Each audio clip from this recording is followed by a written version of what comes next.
Should be working. Okay, so hi guys. I'm gonna put this on mute. I'm Saintvicious, and this is the patch 3.10 rundown by me. This is like my take on the patch notes. So let's see what we got here. So they gave Ash's focus stacking a little minor buff, which is kind of like just whatever. It just raises your chance to crit. Like it'll build the chance to crit faster. It's not really it's not really a big of a buff, but it's just like a nice little thing. Because you know once you get 100 focus stacks, you get the 100% chance to crit. So um, that's a pretty nice little. I mean, it's whatever. Like Ash is the exact same champion. Nothing changed there. They did like a couple changes to Elise. They reduced the health of her spiderlings to actually pretty low, like 260 health. It means they can get AOE by one late game mage's AOE combo.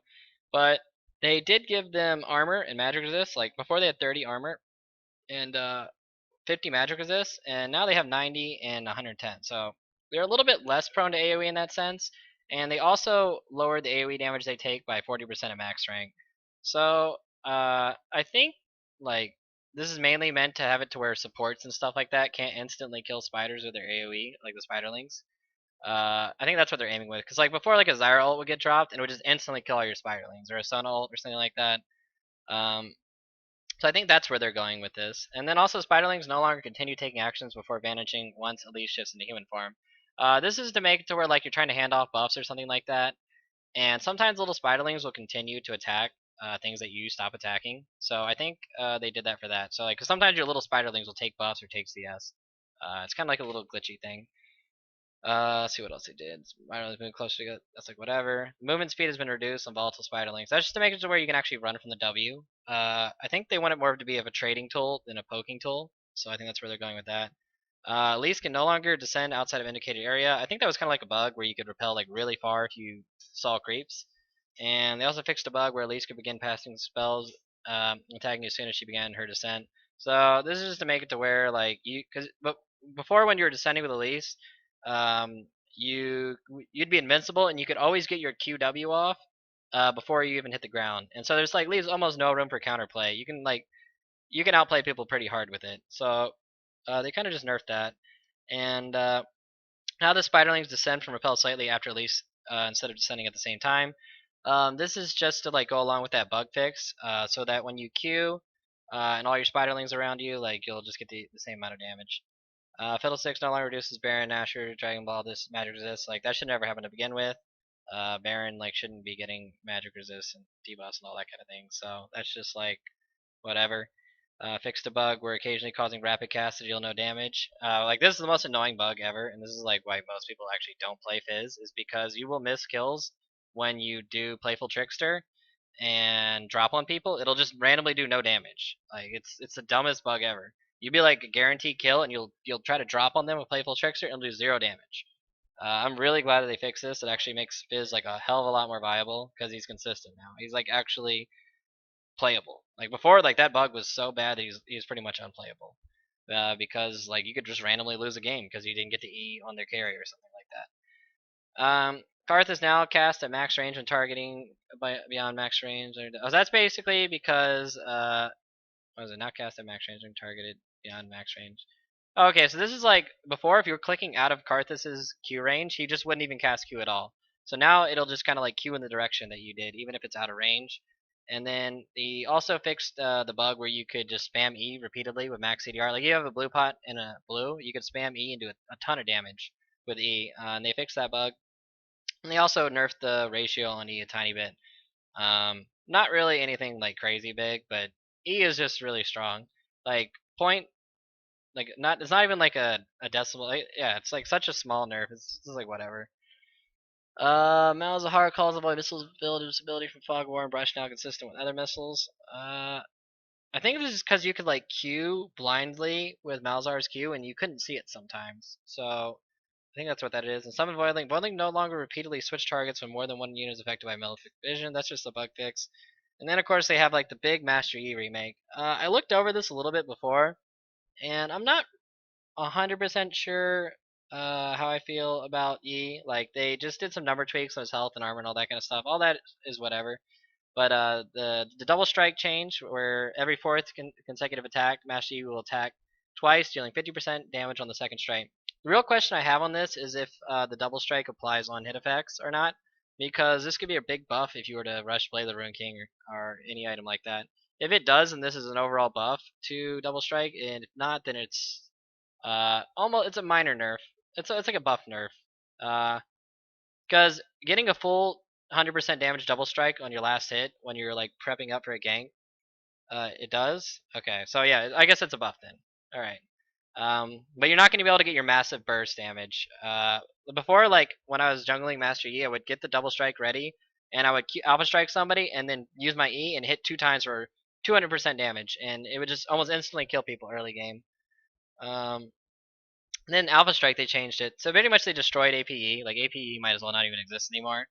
But like it's kind of like interesting what they did with this. They lowered the base damage on it, but they gave it an 80 ratio for total attack damage. So scaling into late game, I could see like a 400 damage alpha strike coming out very easily. And does it do physical damage? Target dash to 4 units stacked. Yeah, it's physical damage. So physical damage. So now it scales with your armor pen. So that's an incredible buff to Master E. And also, Master E can critical strike now on it to do 60% of Master E's total damage. So I could actually see a Ghost Blade item being okay on Master E right now, just because of the armor pen on this, CDR, and the attack speed. And they also, the cooldown is now scaling down to 14, and then I think they reduced the mana cost by 10, I think, on the max rank. I'm not 100% on that, but the big change on this is the Alpha Strike cooldown is reduced by 1 second each time Master Yi attacks, and that's why I think Ghost Blade or something would be really good on him, because you could basically just get like it's almost like a reset, not really a reset, but you could just do a fuck ton of damage with a Ghost Blading, like attacking really fast and resetting, and you also have the crit, the armor pen, and the base AD on Ghost Blade. Like I think if you match that up with his Highlander, you could run a team over if you play cleanup E. The meditate changes are like overall nerfs, like 60% damage reduction in healing for a max rank. Like that 60% damage reduction down from like what was it, 200 armor and 200 magic resist. Like I don't know, that just doesn't sound very good. And now it's 110 heal per second, and then the heal is increased by 1% for every 1% health Master Yi is missing. I think they did this because they wanted for Yi, like let's say he's like 10% health, so I guess it'd be healing for about 200 health per second, which is like okay. 200 health per second with no AP is actually pretty reasonable, and you have some damage reduction, so you could use it more as a trading tool if you're ADE. But I don't really consider it to be like, yeah, it's just a weird change. It's just a change to help ADE and to kind of like get rid of AP, because I don't think that's what they wanted Yi to be. And then what else they changed? Wuju style passive is now at max rank, 15% attack damage increase. So what was Yi's total damage he would get? What was it before? It was like 40. Let me look right now. I have to look it up. I think this might be an overall nerf if I'm right on this. We got Master Yi. Yeah, so Wuju style right now is 35 attack damage and 70 when you proc it. So let's see, 15%. Basically, you would need around 200 and about like 210, 220 attack damage to equal out to what Master Yi would have before on his like regular autos. But now it gets when you activate it, you deal 30 true damage plus 0.2 scaling true damage on based off of your attack damage. So I think this is like really good for Yi when he wants to bust up and kill tanks and things like that. So I'm not really sure how I feel about this change. I feel like this hurts his early game a lot, but I think his late game might be overall better with this, just because true damage is such a nice such a nice thing to have late game. And this is another reason why I feel like Ghostblade is the way to go on him. Just because you can just be like railing them with like huge attack speed, true damage, and you can like kill tanks very well, very easily. So I think it could be okay. And let's see what we got. The Highlander actually got changed a little bit too.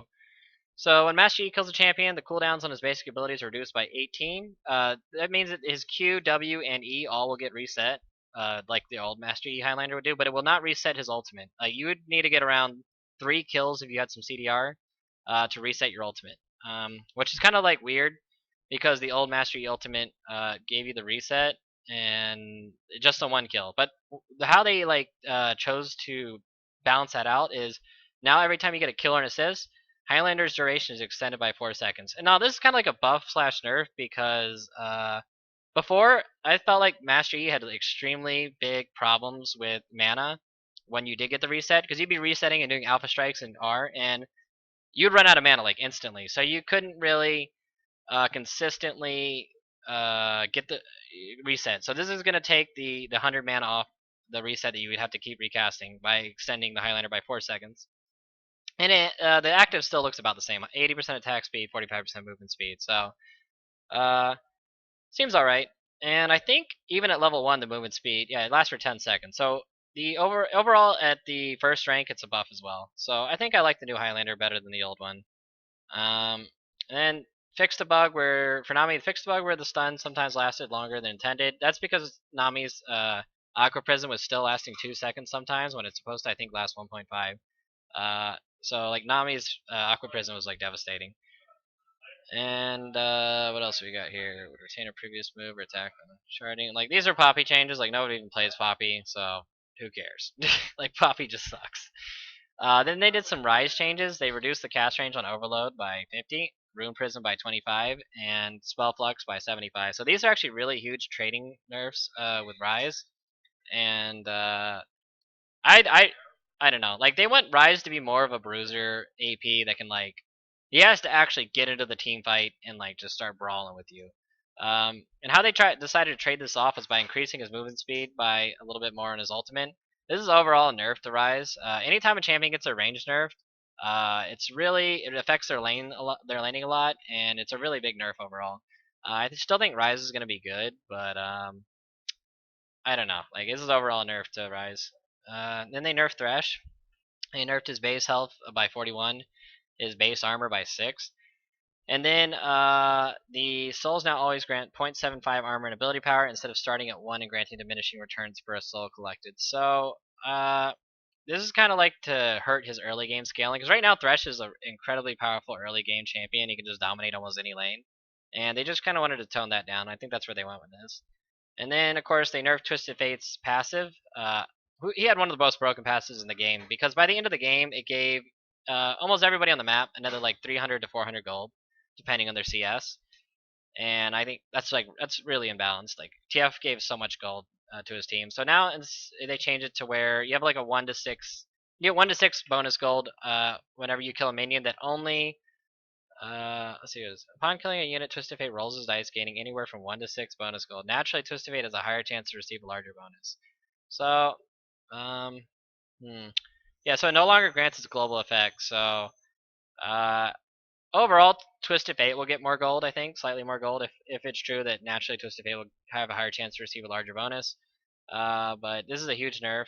And then pick a card now has 8 seconds to lock the card and 4 seconds to throw it instead of 10 seconds to do both. So this is kind of like to make you have to decide more when you're rotating your card. You can't just like hold your card forever and run at people with a gold card. You have to actually like pick your card and then yeah, this is to make it to where you just can't chase people down with gold card forever. Whatever for you, dear. Vayne fixed the bug where the cast range was longer than intended. That's because people are condemning people in the walls randomly. Like for some reason, it was like condemning like super far. I'm not sure like how that pertained on the bug, but I just know like Vayne was getting long range condemns. And then they nerf final hour to be 70 or cooldown increase to 100, 85, and 70. Like this is like that doesn't really nerf Vayne at all. I mean, usually you'll still have your ultimate when you need your ultimate. And then Warwick, like who even fucking plays Warwick? So forget, yeah, whatever. And then Zac, they nerfed his E damage a little bit, and this is just kind of hurt like Jungle Zac particularly because Jungle Zac's of course max E, and this is just to make his upfront damage not so devastating. Let's see here. This is just a whatever bug fix, like the taunting thing. Like I never really noticed that.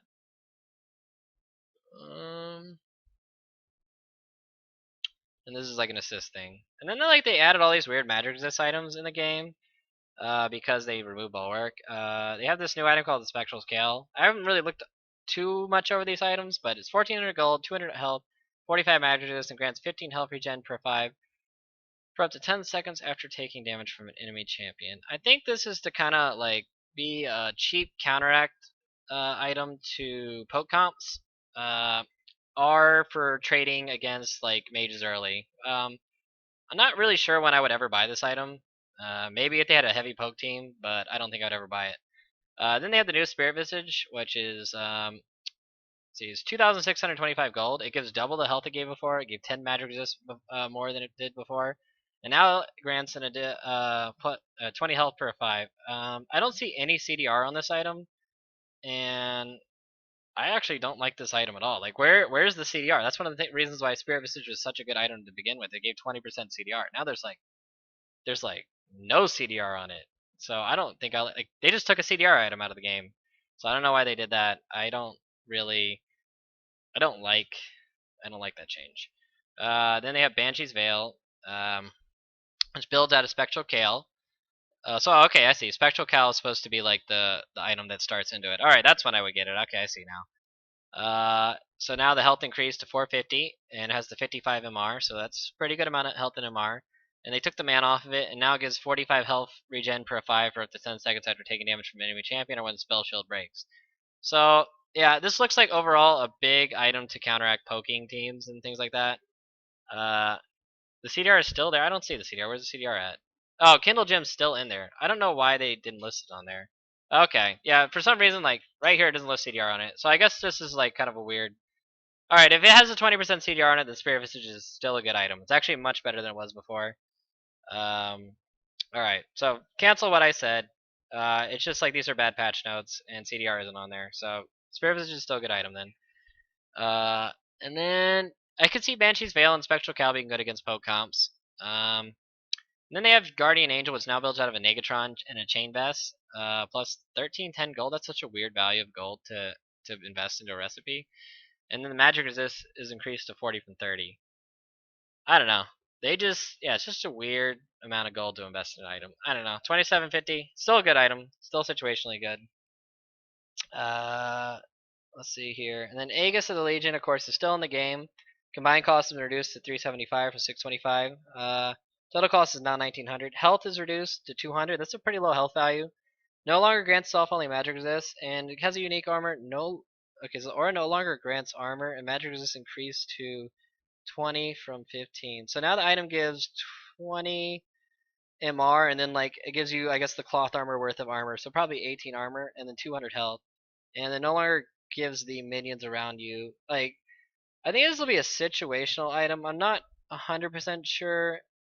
I would probably actually build it every single game with the Locket of Iron Solari.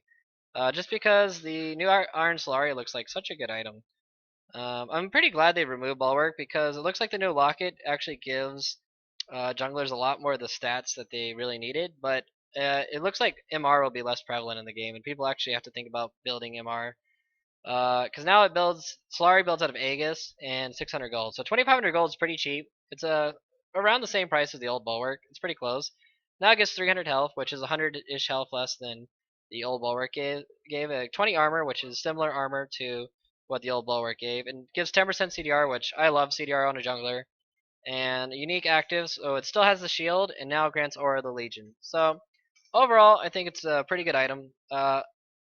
One thing I don't like about this though is instead of seeing Ancient Golem plus Bulwark on every jungler, now you're gonna see uh, Ancient Golem plus Locket of Iron Solari. They basically replaced one broken item with another, and I wish they would have like not put this aura item in the game because aura items are too cost effective and they're just too damn good on junglers. And then now they have Blade of the Ruined King where they nerfed the slow on it and the haste by 1 second, so that's like whatever.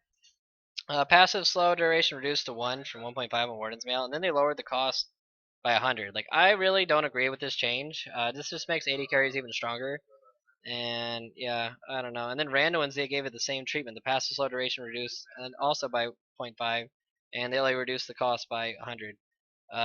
Overall, it's just like it's a big like I don't know, it's a big hit against like tanks against carry. So already I feel like I have no items I can build against a Fed Vayne or Kog'Maw, and this is just kind of like going further into that. Um, and then they also they reduced the cost of Frozen Heart to go in line with the Warden's Mail. Overall, this is like a buff to Frozen Heart because Frozen Heart still retains a 20% damage reduction. So I think you'll see junglers building Frozen Heart over Randuin sometimes. I could see that. And then they did the jungle monster changes. This is just to make sure that people don't do double golems, because people are still doing double golems or still doing wolves, um, even after the spawn timers are later. So I think that's the big change here. Uh, Giant Wolf base XP grant increase to 170 from 153, and then the spawn time increase base experience grant increase to 160 from 137 on Big Golem. Ancient Golem base experience granted reduced to 260 from 340. Base health reduced to 1400 150. Huh. So now Ancient Golem gives less overall XP, but the little young lizards give more overall XP. So it's around the same XP. Um, really, what they did here, hmm, like I think what they wanted to do here is they wanted to make it to where if you farmed really hard as a jungler, you could get very far ahead of the other jungler in levels. Because like right now, the game is about holding lanes and things like that. But if you just like power farm the jungle repeatedly, let's play like Shyvana or Udyr or something like that, you can get very far ahead of the other jungler if you decided to power farm creeps. So I kind of like these changes. And then they have the Baron Nashor changes, so no longer reduces the target's attack damage by 50%. Now reduces the physical and magic damage the target deals to Nashor by 50%. So this is like to nerf Karthus and things like that that were just like uh, railing on Baron Nashor, and also reduces the Blade of the Ruin King damage and things like that. And then like this turret nerf is mainly to go along with competitive play. Like I don't really think this matters at all for like solo queue or anything like that. It almost doubles the amount of armor a turret has early on, and this is just to kind of make it to where people aren't instantly killing turrets like 3v1 early. Like I think you could still tower dive a I think you could still tower dive somebody 3v1 very easily, but if you have two people, you can definitely defend the turret for a long time. And I'm not even going to comment on the Twisted Tree Line changes because I have no idea about any of this stuff because I never play it.